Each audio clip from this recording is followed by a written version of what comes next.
The CBS Radio Mystery Theater presents...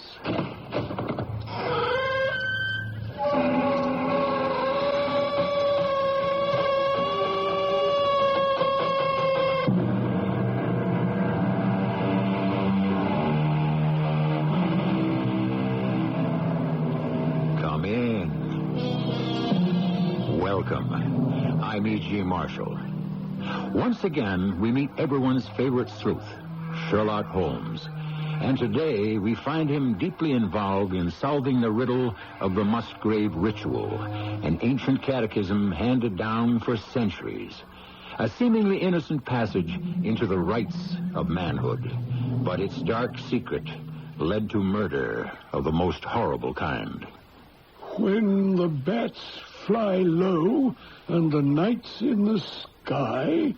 Good Lord, Holmes, what is this, Satanism? I believe, Watson, it's part of one of the spells that were supposed to have been recited to bring Lucifer on the scene. Then this other ritual you gave me must also refer to the devil. What leads you to that conclusion? Well, look at the questions. Whose was it? His who is gone.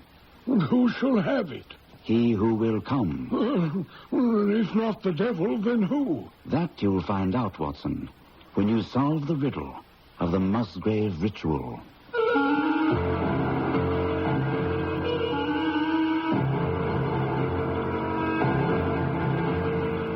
Our mystery drama, The Musgrave Ritual, was adapted from the Arthur Conan Doyle classic, especially for the Mystery Theater, by Murray Burnett, and stars Gordon Gould. I'll be back shortly with...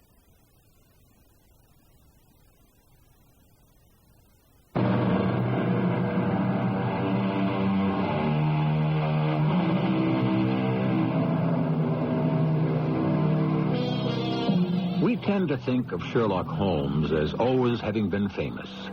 We also tend to think of the police he came in contact with as being skeptical but respectful of his prowess. Indulgent of his idiosyncrasies because they realized that he had hit in some lucky or miraculous fashion upon clues they'd overlooked. But of course, it wasn't always so. When he first started on his career, it was quite different.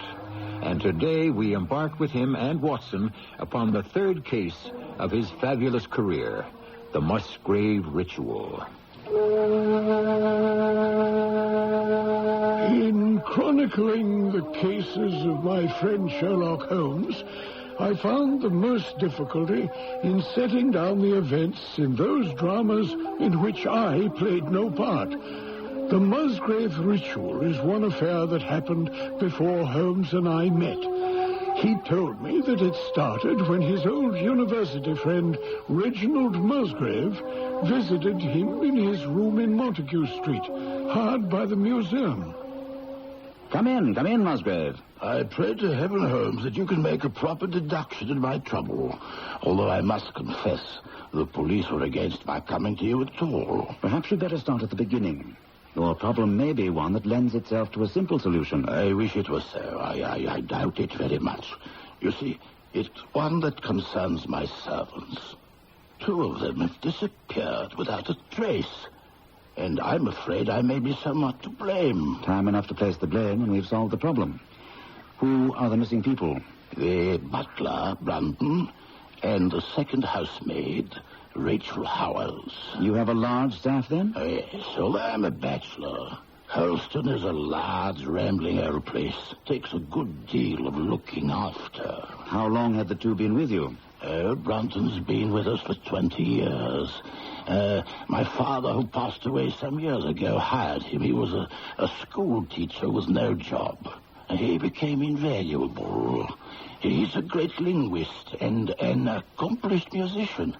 And extremely handsome. He sounds like a paragon among butlers. But he did have one fault.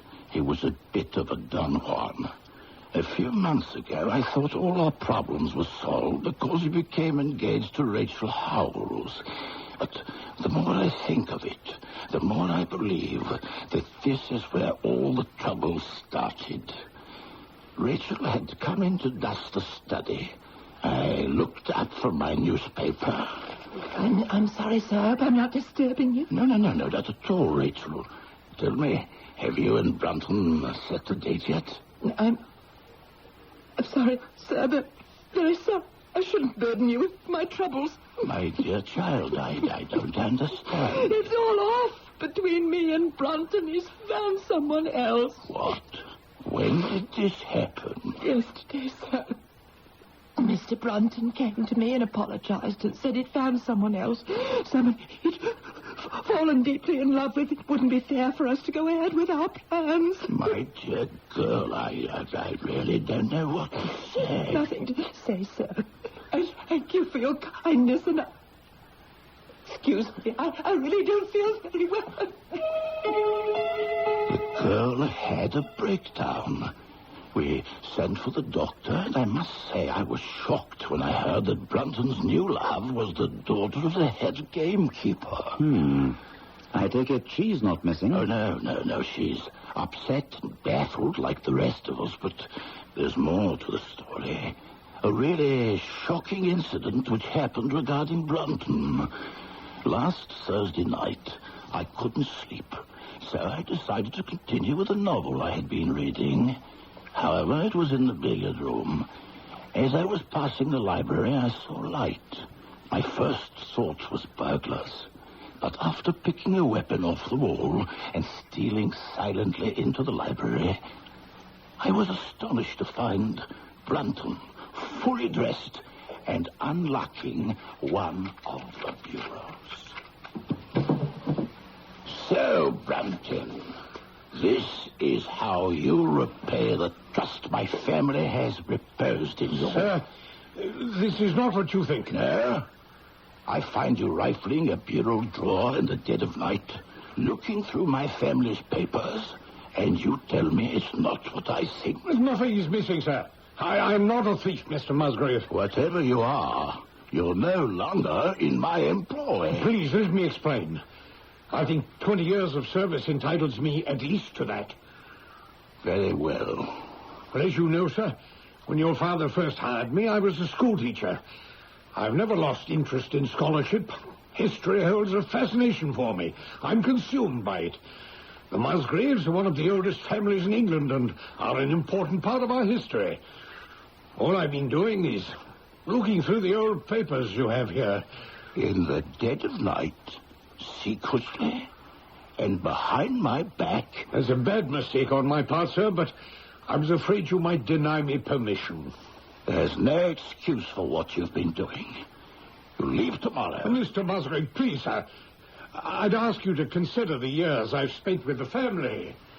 Holmes, I turned a deaf ear to his pleas, and he walked off.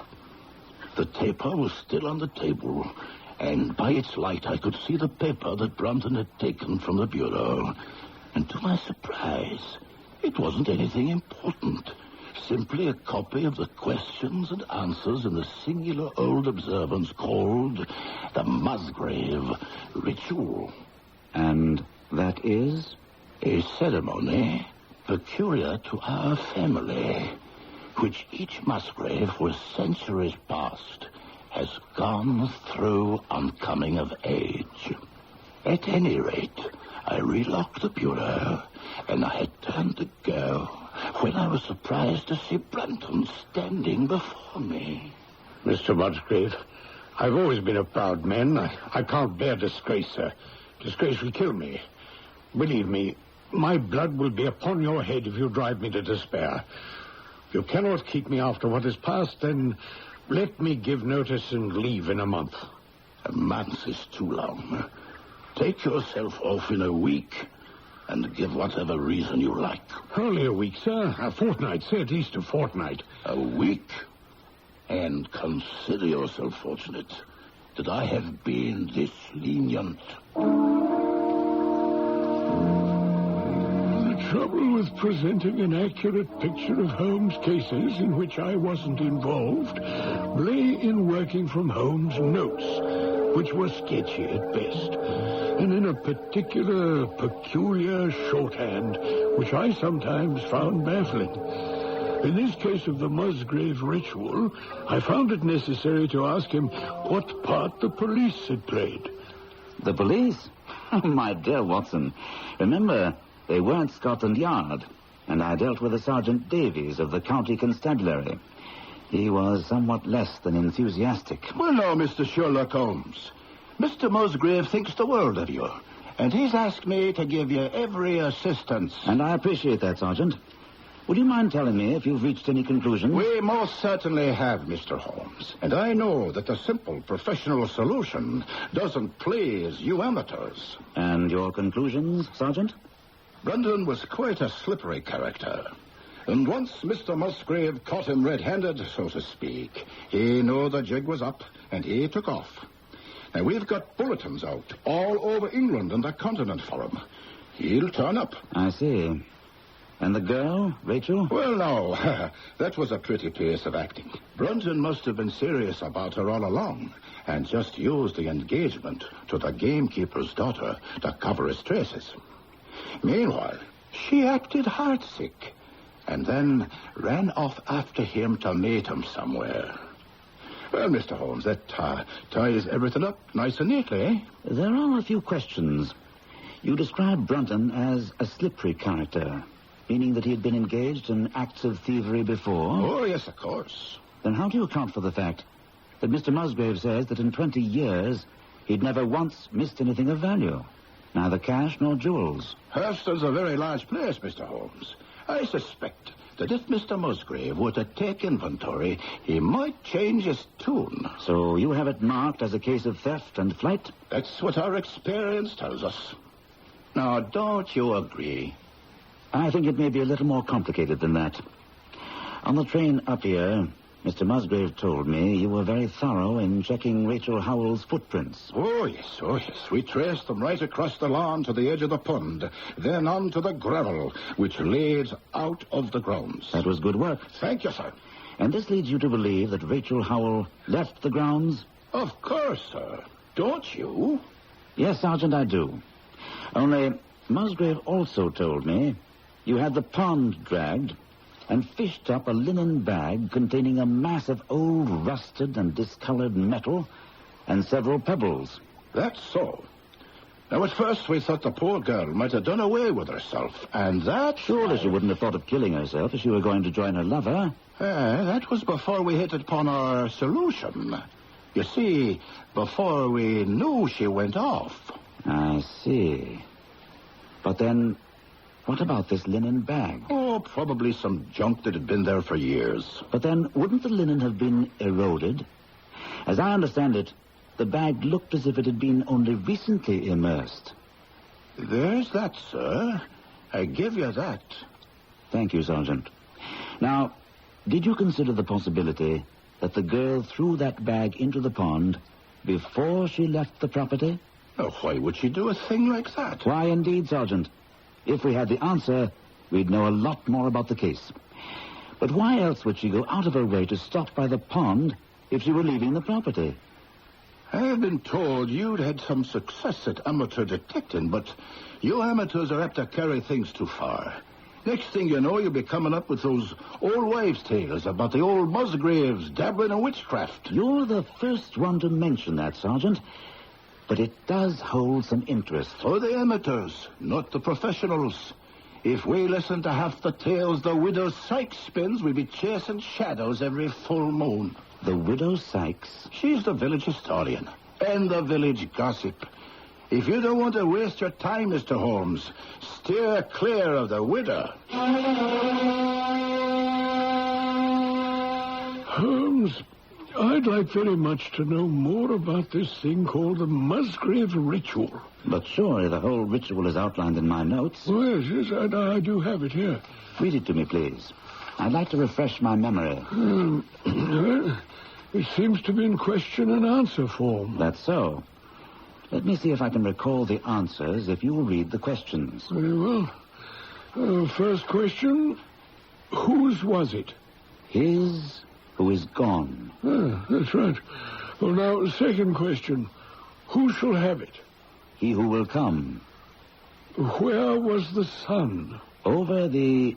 Oh, let me recall. Over the oak. Where was the shadow? Under the elm.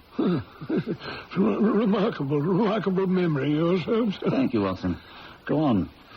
How was it stepped off? Oh, your compliment came a question too soon, Watson. I've completely forgotten the numbers. Give them to me. North by 10 and by 10. East by 5 and by 5. South by 2 and by 2. West by 1 and by 1, and so under. It's just gibberish, Holmes. Go on. What shall we give for it? All that is ours. Why should we give it? For the sake of the trust. Well, that seems to be all. It's amazing how you record most of it. Now that you've heard the Musgrave Ritual, what do you think? For the life of me, Holmes, I can't make head nor tails of that rigmarole. But you realize its importance, Watson. Perhaps it would help you if I told you that the spelling of the original catechism was definitely middle of the 17th century.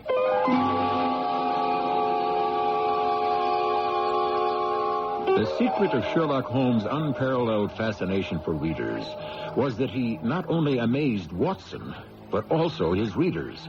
Once you embark upon an adventure with the famous sleuth, you eagerly join in the chase, whether it be to hunt down a criminal or solve a riddle, and in some cases, both. We'll find out which this was in Act 2.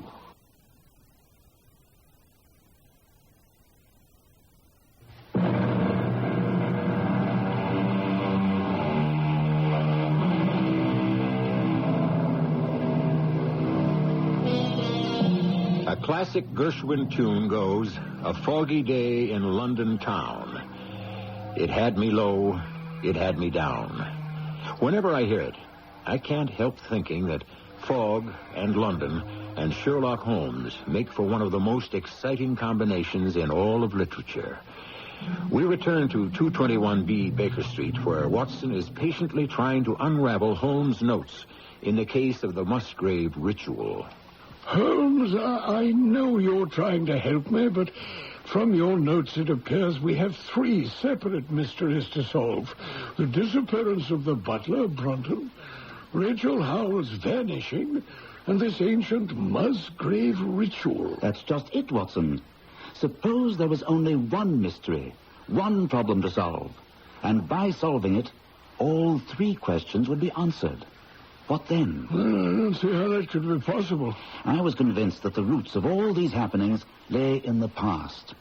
And so I disregarded the advice of Sergeant Davies and went to visit the widow Sykes in her small cottage in the village. Come right in, Mr. Holmes. Never mind the geese. They're better than dogs for guarding the house. Sergeant Davies said you might be able to help me. Mr. Holmes, I can see you're not one to stick too close to the truth. If that windbag said anything at all about me, it was to tell you to pay me no mind. Would you like a cup of tea? No, thank you. You mind if I have a cup? No. Earlston is a dark place. There were dark deeds done in the old days. Did you know Brunton? Since he was a lad. He was smart, I'll grant him that, but not as smart as he thought he was. A lot of people knew what he was up to at Earlston. Oh, what was that? Looking for things that were best left lost. Can you give me some idea of the nature of those things? I'm old, Mr. Holmes, and I hold to the old ideas about good and evil. And there were people at Earlston long ago who knew too much about the nature of evil. They did evil deeds. I'm talking about the Musgrave. Back more than 100 years, they dabbled in witchcraft. And you think Brunton was... Looking to find out how they work their spells. Trying to find out how they got their powers. And? And either he found out or he made a mistake. Either way, Mr. Holmes, he's gone. I see. And what about Rachel Howells? She's Welsh, Mr. Holmes. And they're a fine people. But there's darkness in some of them. And there was a lot of it in her. Mark my words, sir, if you want to find the answer, you'll find it in the old days. And the dark days. Thank you, Mrs. Sykes. You've been most helpful. You really mean that? I do. Then you believe in witchcraft? No, but I share your belief that the answer to the mystery lies in the past. I know this must seem a nuisance to you, Holmes, but really, your notes leave a good deal to be desired. No need to apologize, Watson. As my biographer, you have every right to ask questions. Go back to the ritual, Watson. You were on the right track there. Ask yourself why Brunton should be so anxious to master this old formula. I cannot imagine. That's because there's no guile in you, my dear friend. Obviously, Brunton expected some personal advantage from it. What was it, then?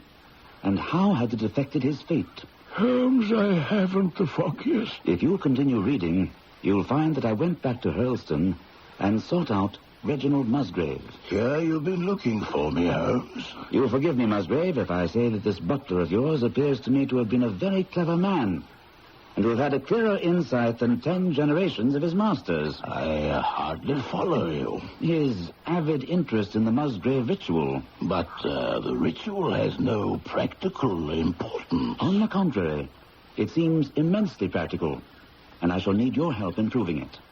First, that magnificent old oak tree on the left-hand side of the drive. Was it standing when your ritual was drawn? In all probability, it was there at the Norman Conquest. It has a girth of 23 feet. Have you any old elms on the property? Well, now, there used to be a very old one, some yards from the oak, but it was struck down by a bolt of lightning 10 years ago, and we cut down the stump. You can still see where it used to be? Oh, yes. I should like to see where it grew. All we have to do is step outside.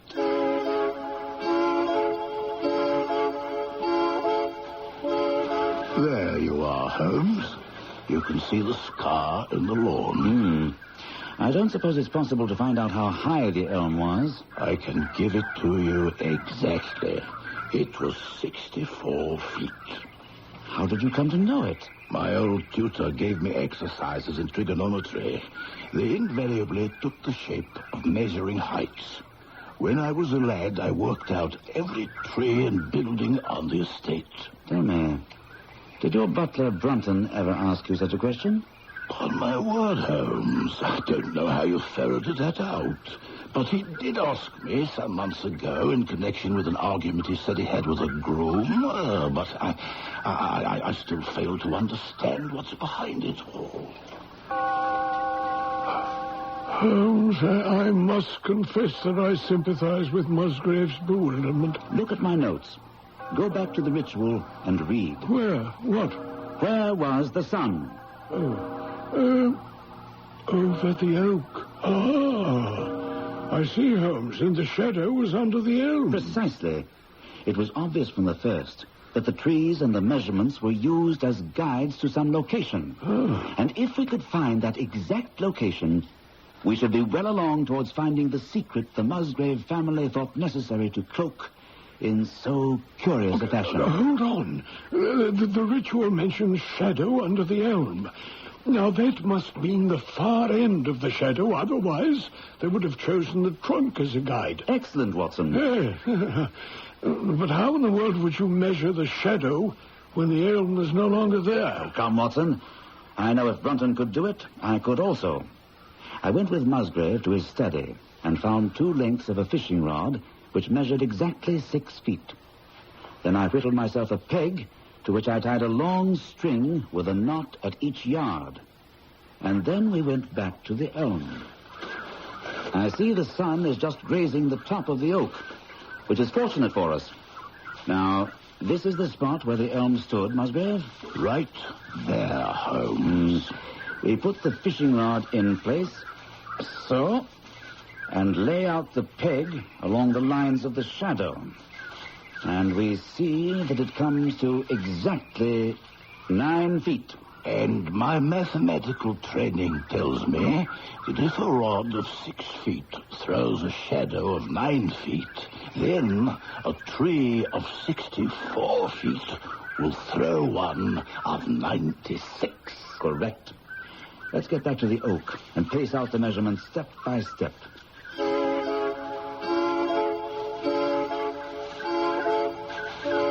3, 4, 5. That's 5 to the east. I see now, Holmes. I believe we're really onto something. The next is 2 to the south. 1, 2. They're right at the very threshold of the door to the old house. West by 1. We have to go in. 1 by 1. 2 steps in, and here we are. Just a passageway. My deductions were correct, and yet there's obviously nothing here. We've left out the and under, remember? 1 by 1, and so under. There's a cellar under this thing? Yes, and as old as the house. Down here, through this door. Ah, there's a lantern down here. I will strike a match. People have been here, Musgrave.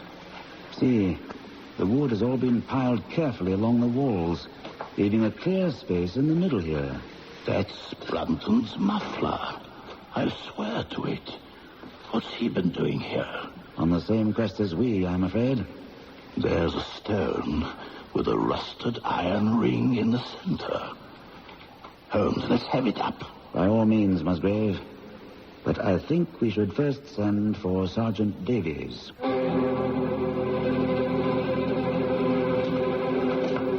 now, Mr. Holmes. Think we found something, have we? Did you bring anyone with you, Sergeant? I think I can handle this by myself. I hope you're right. All right, then. What do you want me to do? Help us lift this flagstone. Right you are. Let's get a grip on the ring. Huh? And here. It's too dark to see anything down there. Now stand back and let me flash the lantern down. Good Lord in heaven. Is that thing Brunton? I'm afraid so, Musgrave. But his hands, what happened to them? I imagine he wore them away, scratching at the slab to move it. Hardly room enough for a man to stand upright in that hole. I should hazard a guess that there wasn't enough air for more than an hour. What made him do it, Holmes? What made him do it? Greed, Musgrave. Greed and love.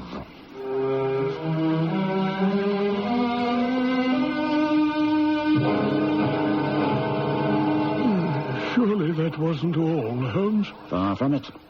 I was as disappointed as you when we uncovered the body of Brunton, and we're still faced with several unanswered questions. When the police took Brunton's body out of that hole under the cellar, they also found a chest. Ah, with buried treasure? Empty. I knew it was empty when Sergeant Davies, with a great many flourishes, brought it to Musgrave's study to open it. It had to be. I don't follow. Because you don't use my methods. Think back to what you already read. What happened in the cellar? Well, I remember exactly what you wrote. You sent for Sergeant Davies and waited until he got there, and then you and Davies wrenched open the stone. Both of us, Watson, with some difficulty. I see. Brunton must have had an accomplice. Exactly. And therefore, Brunton opened the chest and handed the contents over to his accomplice. What about the accomplice? That required some logical thinking and deduction. I asked myself what we knew. First, that Brunton had solved the riddle of the ritual. Secondly, he'd located the place and found that flagstone was too heavy for him to lift. Where could he find help? From outside? Too risky. Even if he could find someone he could trust. He had to have someone inside the house. But who? Rachel Howells. Of course. But remember, he had jilted the girl. How would he then proceed to enlist her help? From the picture you've given me as to the kind of rogue he was, I imagine he would have attempted to convince her that he still loved her. You hit it, Watson. I tell you, I could see the action as if I myself were a witness.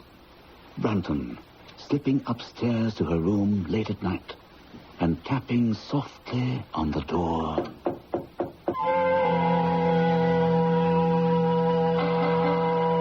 There are times in everyone's life when one feels like murdering his best friend.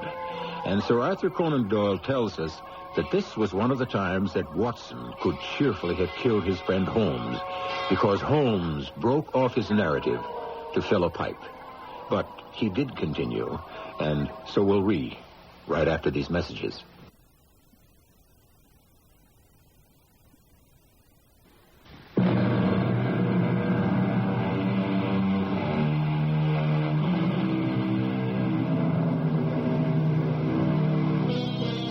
Sir Arthur Conan Doyle isn't noted as an author who writes cliffhangers, but we must remember he penned the longest cliffhanger of all time when he left Sherlock Holmes and Moriarty dangling over the Reichenbach Falls for 3 years before resurrecting him. And now, in explaining and filling out his notes on the Musgrave Ritual, he'd left Watson waiting while he filled his pipe before picking up the narrative where he'd left off, with a soft tapping on Rachel Howell's door in the dead of night. Who is it? It's Richard. Richard? What do you want? To talk to you. Go away. Rachel, please. It's important. To you or to me? To both of us. To our life together. Please, open the door. All right. But just for a moment. Thank you, Rachel. Why'd you close the door? If you think you... Rachel, I'm here to ask you to forgive me. I treated you shamefully. Oh, it took you until tonight to realize that? No, I knew it all along, but I'm a weak man, you know that. And she tempted me. This isn't a church. My room is no place to bare your soul. What do you want? Why are you here? I want you to promise to come away with me, to start a new life together as my wife. What? I mean it, Rachel. It took these weeks away from you to realize you were my true love. And what about your engagement to Jane? Well, it's only justice that she'll be treated as I treated you. And where'd we go? Anywhere you want, anywhere in the world. Oh, well, I know you've got a glib tongue. This isn't just talk. I've discovered the secret. Are you still talking about that old piece of paper? That old piece of paper is going to make us rich. Rich beyond anything you ever dreamed. So you told me when you first said you loved me. But then I didn't know where to look. I found it, Rachel. I found the place. Oh, and what is it? Gold? Diamonds? What? I don't know yet. We'll find out together. I thought you said you'd found it. I found where it's buried. I need your help to get it up. Rachel, do you hear me? Get out. What? So Jane wouldn't help when you asked her? Of course you have every right to think that, but I swear to you it's not true.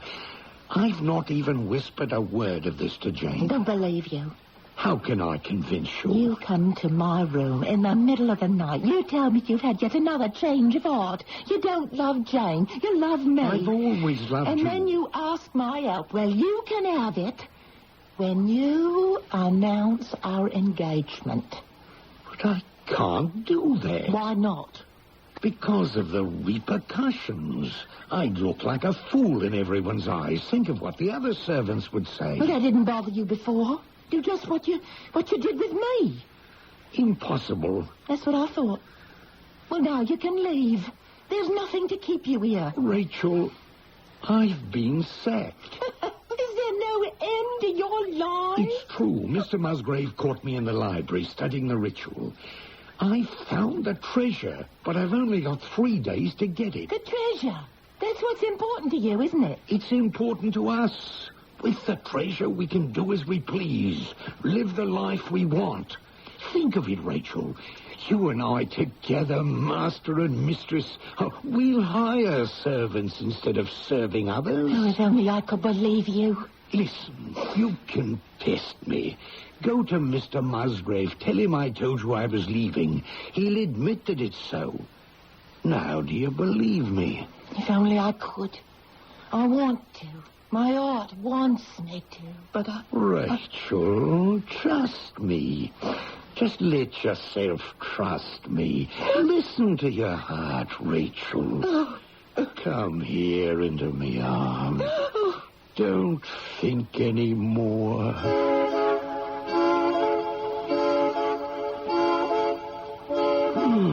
My word, Holmes.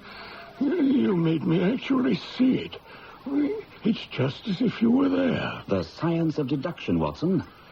Now, we have Rachel enlisted firmly on Brunton's side.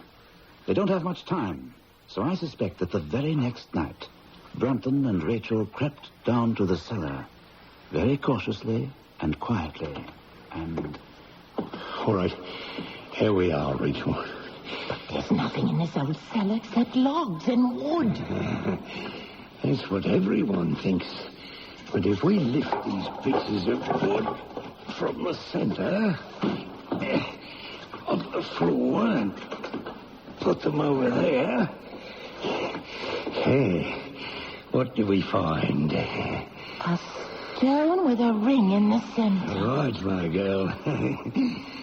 And now, please give me a hand with this. But there isn't enough room on the ring for me to get a grip. There. Is that better? Yeah. All right, now, when I say Eve, we'll both pull. All right. All right. Eve. Again. That's no good. Right. See if we can squeeze your fingers closer together so I can get my whole hand underneath the ring. All right, but then I can't use all my strength. Well, let's try it. All right. All right, now. Eve. That's it. It's in pulling, Rachel. Got it. Hang on. I can't for long. It's too heavy. Take that piece of wood over to me. Right. Quickly now. Hang on. Just let's get this wood under. There. It's done. All right. You can let go. 1 minute more. I'd have let it drop. All right. I'll climb down. You flash the lantern so I can see. Oh, I hope this isn't no wild goose chase. Never fear. It's all in the ritual. The light. The chest. See the chest? Yes, I see it. It's locked. But the wood is rotted. There, I have it. Here. Hold it for me. I'll pass it up to you. What is it? I don't know. I didn't look. I'm glad I was right about you, Rachel, my darling. I knew I needed a big, beautiful girl like you. A slight wisp of a thing like Jane would never have been able to... Watch out! The wood wedge, it's slipping! Rachel, push it back under the edge! Rachel, help me, please! Rachel!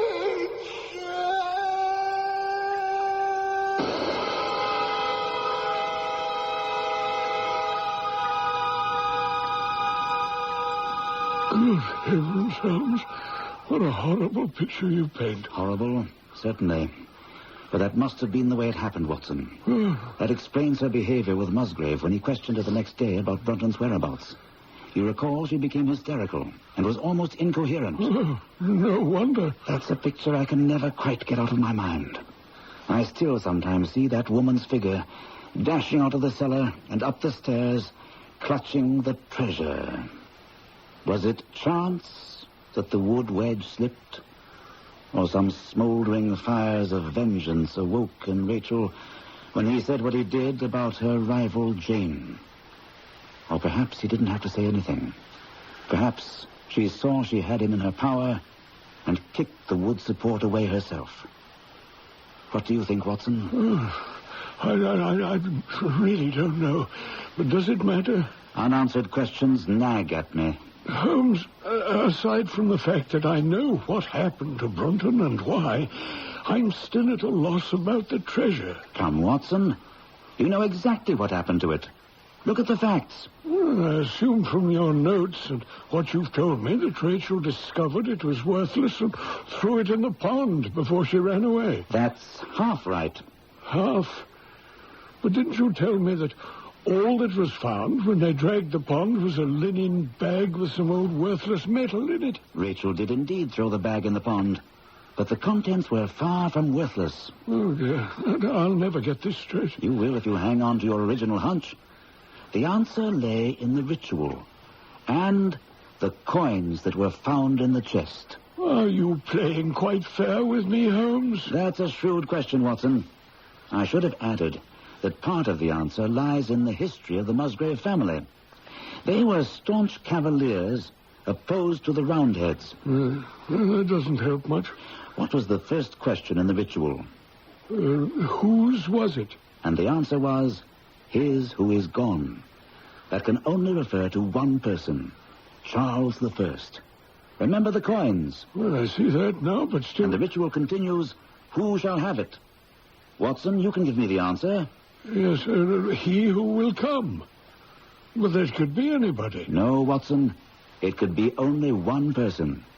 Charles II, whose advent was already foreseen. Watson, the treasure was the crown of the Stuarts. But how was it that Charles did not get his crown when he returned? The only explanation is that the Musgrave who held the secret died suddenly, and by some oversight left the ritual to his descendant without explaining the meaning of it. From that day to this, it had been handed down from father to son, until at last it came within reach of a man who deciphered its secret and lost his life in the venture. And the girl, Rachel? No trace of her has been found to this day. Is it possible she did away with herself? I have considered that, Watson. And I knew, whether she had or not, I'd have the answer to the question that bothers me. How so?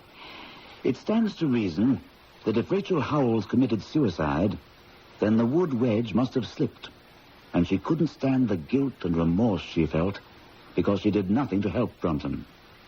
If, on the other hand, she didn't kill herself, then she must have felt justified in taking her terrible revenge and making a successful escape.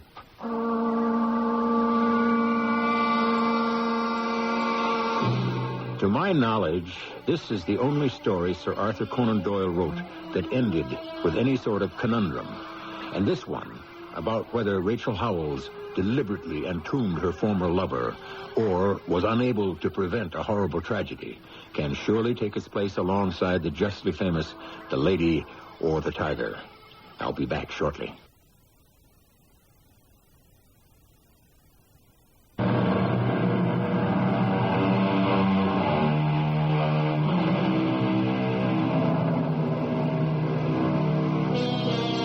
The question about Rachel Howells, and did she or didn't she commit suicide, is most intriguing, and each of you undoubtedly has his or her own answer.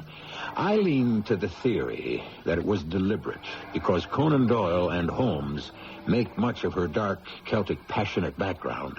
And I'm a firm believer in the old adage, hell hath no fury like a woman scorned. Our cast included Gordon Gould, Court Benson, Marian Seldes, and Bernard Grant. The entire production was under the direction of Hyman Brown.